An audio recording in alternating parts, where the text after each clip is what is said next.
Bienvenue dans le Cocon Miralta, le podcast qui parle des coulisses de l'édition, de communication du livre et d'entrepreneuriat.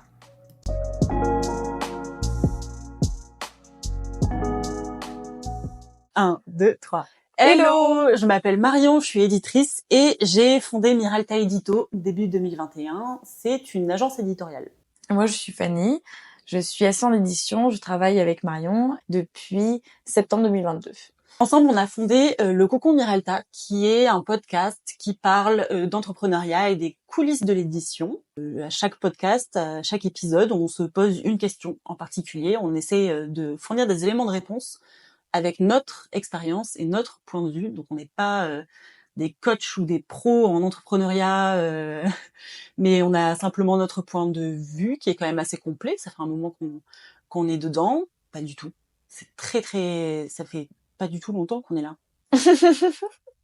Donc on a juste notre point de vue. On a juste notre point de vue. On n'est pas des professionnels de l'entrepreneuriat, même si tu l'es un peu plus que moi, puisque c'est non, tu tes l'es études. Plus bah que non, moi. mais c'est des études. Oui, mais oui. Et puis on espère aider certaines personnes qui voudraient se lancer dans l'entrepreneuriat ou dans le monde de l'édition, et puis discuter tout simplement pour parler aussi aux curieux et aux curieuses.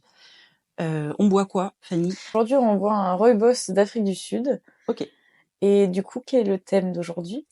On va parler d'une question qui est très souvent posée et que je me pose très souvent.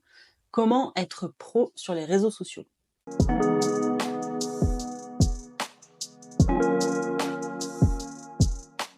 Bon, comme tous les épisodes, on essaie de développer selon une logique plutôt que parler, sinon on se connaît, ça va partir dans tous les sens parce qu'on parle beaucoup. Et je pense que c'est intéressant de se poser d'abord la question de pourquoi les réseaux sociaux en fait, parce que je suis éditrice et c'est pas forcément évident pour une éditrice de se lancer sur les réseaux sociaux. Alors, pour la petite histoire, je suis entrepreneur, c'est-à-dire que je me suis lancée début 2021 donc dans l'édition, puisque je sortais pas d'une grande fac, puisque je souhaitais rester toulousaine, et puisque surtout j'avais pas de réseau. Donc pour ces trois éléments-là, pour ces trois raisons-là, je me suis lancée sur les réseaux sociaux, et donc en auto-entreprise, donc toute seule au début.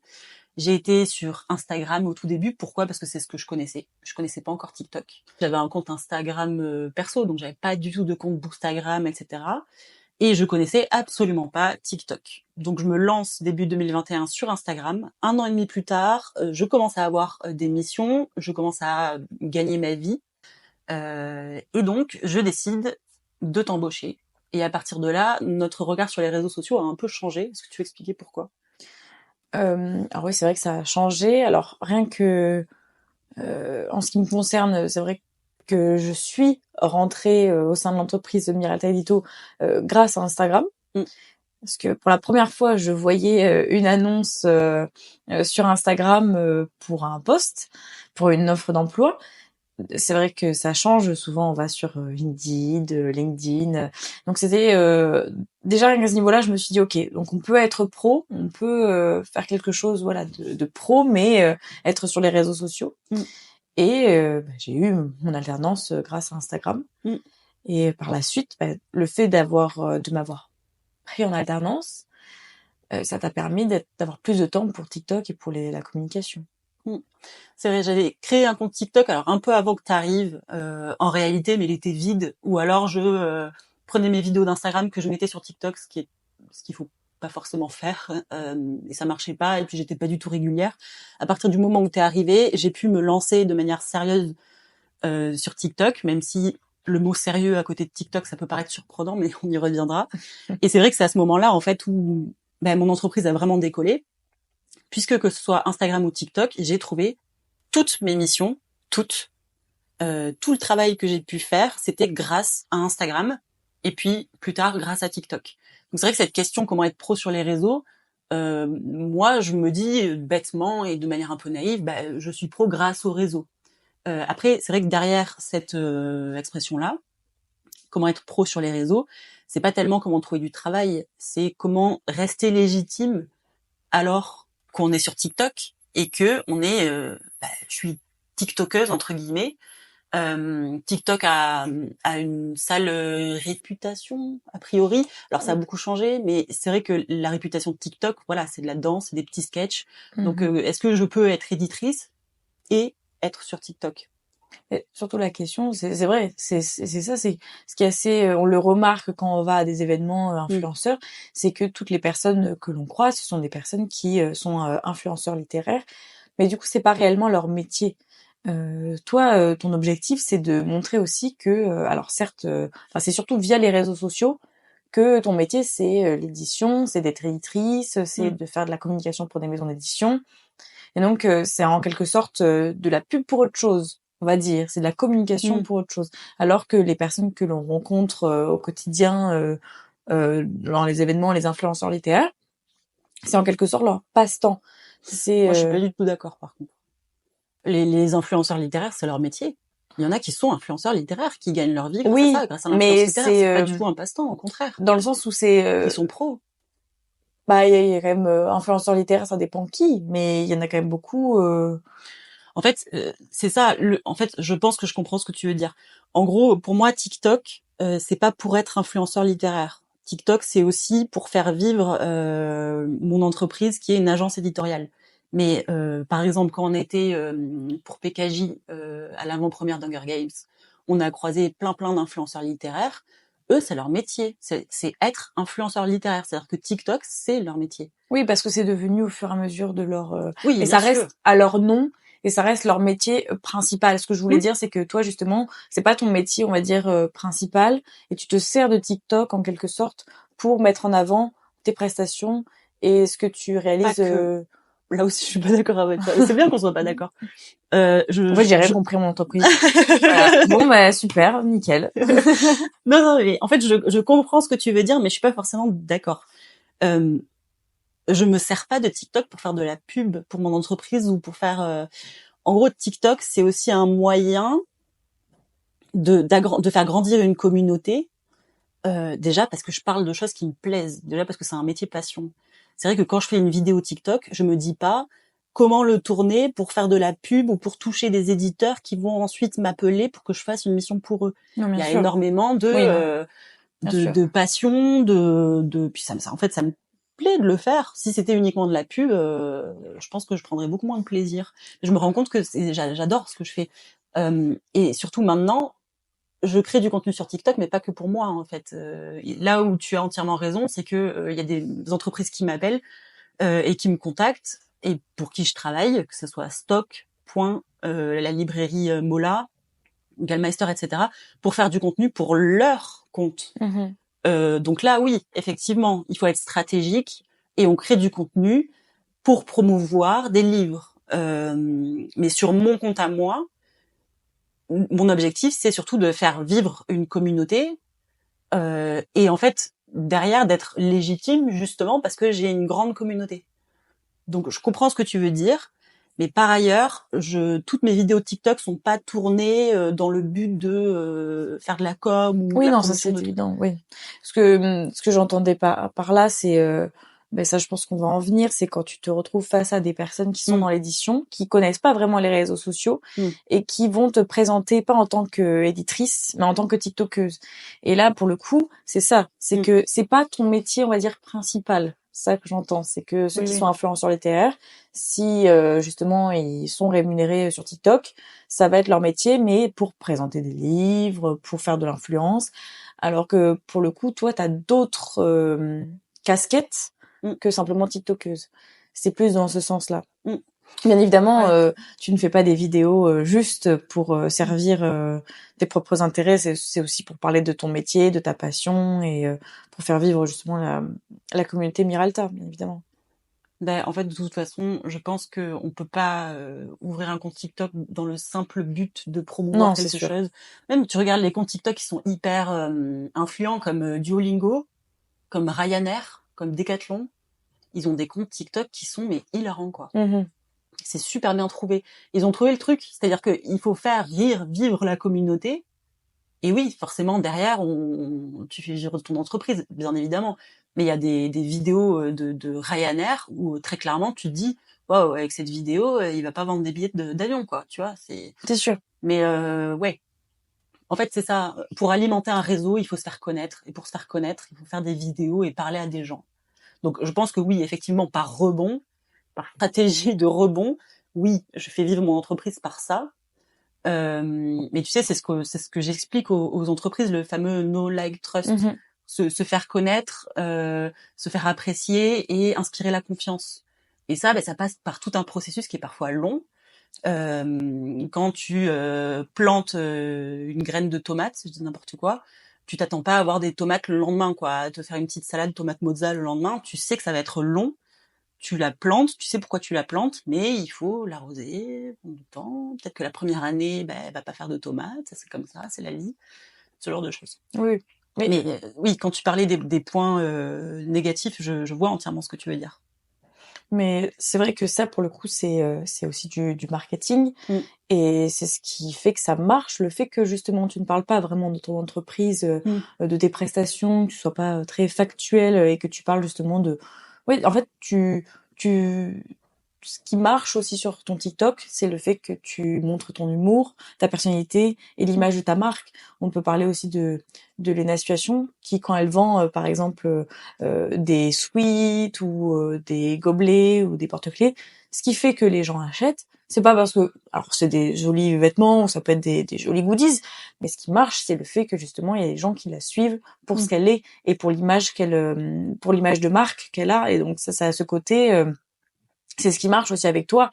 On se dit, je suis Marion parce que j'aime ce qu'elle fait, j'aime sa personne, j'aime sa personnalité.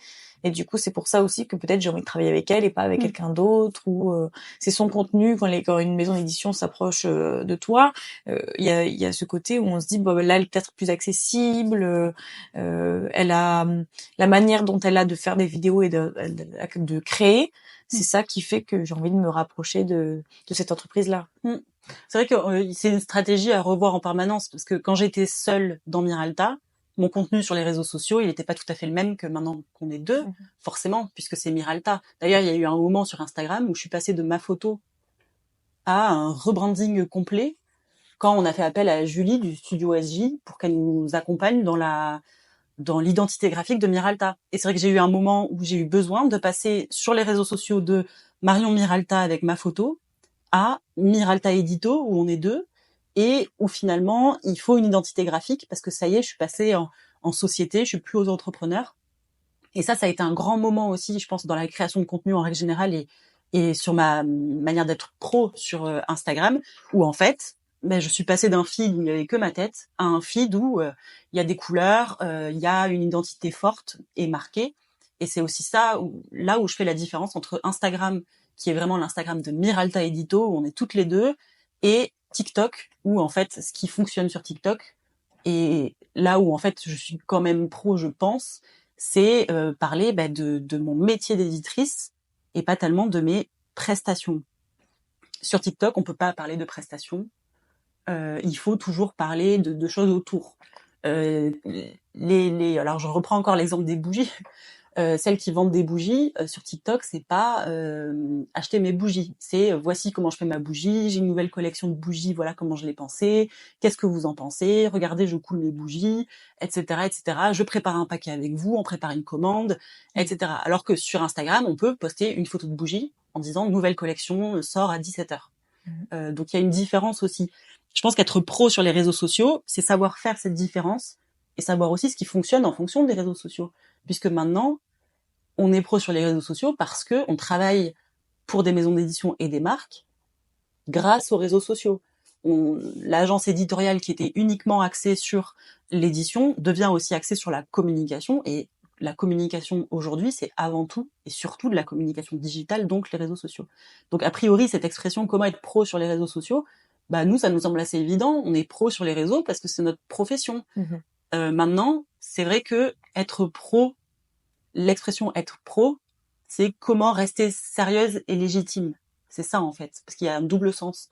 Et là, comment rester sérieuse et légitime alors qu'on est sur TikTok, ça amène plein de points négatifs et des choses qui sont parfois pas évidentes à contourner ou à vivre, quoi. Est-ce que tu te souviens de moments où je t'ai raconté que les réseaux sociaux m'avaient desservi? Euh, quand tu parles des événements où tu vas, c'est arrivé que tu as pu voir la différence entre certaines personnes qui pouvaient avoir l'air très ouverts. Justement, c'est ces maisons-là avec qui on a travaillé en premier, qui étaient très contents de pouvoir voir ce que tu faisais, très intéressés, parce que c'est vrai que tu casses, on va dire, j'allais dire les codes, mais tu ouvres justement une nouvelle manière de fonctionner pour les maisons. On en parlait justement que les maisons d'édition, elles ont leur propre manière de communiquer. Elles ont leur propre site, leur propre compte Instagram, et donc elles vont pas forcément faire appel à des agences de communication pour justement parler de leur catalogue éditorial, ou alors c'est pas quelque chose qui va forcément fonctionner. Mais toi, comme tu as justement déjà un TikTok, tu sais les codes de TikTok, t'as une nouvelle manière, on va dire, de communiquer. Et c'est ça qui plaît. Et après, donc il y a des maisons comme ça qui sont intéressées par ton travail. Et t'as déjà eu des maisons ou des équipes ou des personnes qui ont pas compris, qui comprennent pas. Et je pense qu'ils comprendront. Oui, c'est ça, ça met du temps. De toute façon, ça va. C'est surtout TikTok en fait qui fait peur. C'est nouveau. Ça a changé en un an, mais on fait peut-être un petit point com. Dans la com, les entreprises ont accès pour leur communication digitale à des supports propriétaires, donc leur site, leur blog, leur forum, c'est-à-dire des supports digitaux qui leur appartiennent à part entière, et les réseaux sociaux qui ne sont pas des supports propriétaires, où ils ont pas la main sur l'algorithme, sur l'interface du réseau social, où en fait ils peuvent juste créer du contenu, mais c'est pas des supports qui leur sont propriétaires. Donc c'est essentiel pour les maisons d'avoir des supports propriétaires. Et du coup, parfois, il y a des maisons qui sont trop dans le support propriétaire et qui se laissent pas aller à se dire les réseaux sociaux, c'est important aussi. Sachant que le grand avantage des réseaux sociaux, c'est tout le monde y est. Le désavantage du support propriétaire, c'est il faut cliquer sur le lien pour entrer dans le support. Donc, il faut déjà connaître. Alors que sur les réseaux sociaux, on peut tomber sur ta vidéo sans te connaître, a priori. Déjà, il y a ça qui change depuis quelques années. Et enfin, il y a la communication horizontale et verticale. La communication verticale, c'est on est une maison d'édition et on parle à nos clients, donc à nos lecteurs et lectrices. La communication horizontale, c'est les lecteurs et lectrices qui communiquent entre eux, les lecteurs et lectrices qui communiquent entre eux, et ça sert la maison d'édition. Donc la différence entre verticale et horizontale. Il y a des maisons qui sont encore à l'ancienne mode, c'est-à-dire support propriétaire et communication verticale. Alors qu'aujourd'hui, de plus en plus, c'est support propriétaire et réseaux sociaux, et bien sûr communication verticale, mais surtout horizontale. TikTok, on est purement dans la communication horizontale. Il y a des communautés qui se créent autour de maisons sans qu'elles aient rien à faire. Et c'est vrai qu'il y a des personnes qui sont totalement opaques à ça, étanches à ça. Au trophée de l'édition, quand j'ai pu serrer des mains en expliquant que j'étais effectivement sur TikTok, je voyais des regards s'éteindre totalement. Donc là, effectivement, je ne suis pas pro sur les réseaux sociaux. Et je pense que c'est un problème que tout le monde rencontre, de toute manière. À partir du moment où tu as un certain nombre d'abonnés, tu n'es pas forcément pro sur les réseaux sociaux. Sauf si tu es influenceur, puisque c'est la profession des réseaux sociaux. Est-ce que c'est parce que tu es sur TikTok qu'il y a des visages qui se ferment, ou alors est-ce que c'est tout simplement parce qu'il y a certaines personnes qui ne comprennent pas que tu es prestataire de service? Parce que justement, comme les influenceurs littéraires qui sont sur TikTok, leur service en quelque sorte, c'est de parler de livres. Donc ils se disent, peut-être que quand ils te contactent, ils se disent, bon ben elle, si à un moment donné j'ai envie de lui envoyer un livre, je pourrais faire appel à elle, mais pour la communication, en fait c'est peut-être ça aussi, c'est le fait que toi tu fais de la communication sur TikTok et que les influenceurs littéraires de base qui sont sur TikTok juste parlent de livres en tant que tels. Je pense que le réel problème, c'est la dissonance entre l'élitisme un peu littéraire, donc le milieu de l'édition, et le fait que TikTok, c'est populaire, entre guillemets.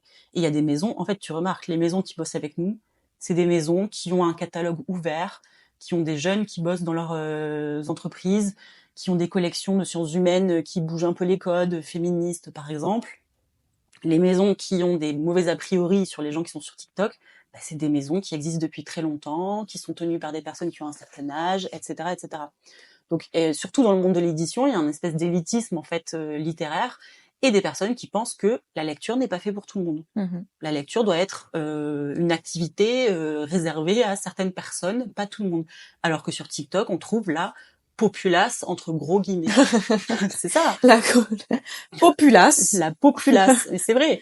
Donc il y a ce switch là, je pense. Et c'est pour ça que pour certaines personnes, on n'est pas pro en étant sur les réseaux sociaux. Donc c'est pas forcément évident. Maintenant, moi j'ai l'impression d'être pro sur les réseaux sociaux. Il y a des fois où je peux pas dire ce que je veux, bien évidemment, puisque il faut faire attention aussi à ce qu'on dit, quoi. Je suis pas aussi libre que si c'était le compte, mon petit compte privé avec 15 abonnés, etc. Bien évidemment, il y a une image de marque à tenir. Maintenant, c'est une question qu'on me pose souvent, mais tu te sens pro en étant sur TikTok? Sincèrement, oui. Oui, tu l'es, de toute façon.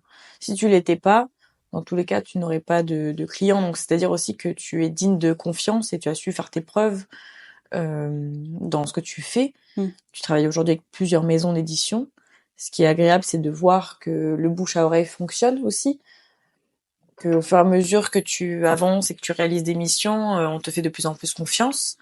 Et tu sais, tu dis souvent tu, mais c'est nous, hein, Fanny. Oui, mais c'est pas moi qui apparaît sur les vidéos TikTok. Tu bosses avec les maisons, Oui, mais la création, c'est vrai que c'est beaucoup toi. Ouais, ben oui, parce que TikTok, c'est Marion Miralta. Oui, par continuité, si tu veux. Mais pour YouTube, moi, je suis tu derrière. as quand même énormément aidé. Quand on est allé filmer dans la librairie Mola, t'étais là, bien évidemment. T'as filmé aussi. Ok, je fais les montages, j'ai certaines idées, mais t'as aussi des idées. Et puis voilà, je pense que c'est vraiment nous. Encore une fois, si t'avais pas été là 1 an et demi après que j'ai commencé mon activité, ben j'aurais pas pu continuer mon activité. Je me serais cantonnée à Instagram et j'aurais jamais décollé sur TikTok, peut-être, hein, je sais pas. Donc c'est nous. Oui, mais c'est vrai que autant je participe à certaines tâches pour Miralta, mais c'est vrai que TikTok c'est ton bébé aussi. Je suis touchée mes grands, pardon. Miralta, TikTok, bon, tout est ton bébé, mais TikTok c'est vraiment c'est ton humour, c'est comment tu l'as, c'est ton image aussi, c'est toi particulièrement. Oui, après, c'est pas grave, hein, moi je suis contente comme je suis, hein, tout va bien moi de mon côté. Du coup, comment peut-être être pro sur les réseaux sociaux? Alors c'est vrai que tout est une histoire d'image, de ce qu'on renvoie, etc. En fait, il faut déjà trouver une voie. Quand on bosse avec des maisons d'édition pour les aider à se lancer sur les réseaux sociaux, il y a cette question-là: à qui vous voulez parler? C'est important. Quelle est votre cible? Quel est votre ton? Est-ce que vous souhaitez être professionnel, proche de vos abonnés, au contraire un peu distancié? Est-ce que vous voulez être drôle ou pas? Est-ce que vous voulez être justement très dans la pédagogie? Est-ce qu'au contraire ça vous intéresse pas? Donc il y a toutes ces questions à se poser. Et ça déjà c'est aussi être pro. Une fois qu'on connaît notre cible, une fois qu'on a notre voix, notre ton de voix, il y a ensuite les piliers de contenu. Qu'est-ce qu'on crée comme pilier de contenu en fonction de l'entreprise et puis des besoins qu'on a. Et à ce moment-là, on peut se lancer sur les réseaux sociaux. Et je pense que rien que se poser ces questions-là, c'est aussi être déjà dans la profession. Mais c'est vrai que, par contre, se lancer sur les réseaux sociaux sans savoir à qui on parle, ni quel est le ton, la continuité, et comment faire pour rester dans cette continuité-là, on peut pas être pro parce que ça signifie que le compte ne décollera jamais et qu'on pourra jamais trouver du travail ou vendre des livres grâce à ce compte-là. Et donc, on sera pas pro. On sera sur les réseaux sociaux sans être pro, quoi. C'est ça. Oui, parce qu'il y a le côté pro dans le sens formel, mais il y a aussi le côté pro dans on sait ce qu'on fait. C'est vrai que toi, tu as choisi directement d'avoir ce côté accessible, on va dire humoristique, chill, où on a l'impression que t'es chez toi, tu travailles de chez toi, mais il y a beaucoup de vidéos qui sont très tranquilles. Mais c'est ça qui a plu aussi. Et tu parlais justement des maisons qui n'étaient pas intéressées par TikTok, qui étaient fermées, on va dire, à l'idée d'avoir un autre moyen de communiquer.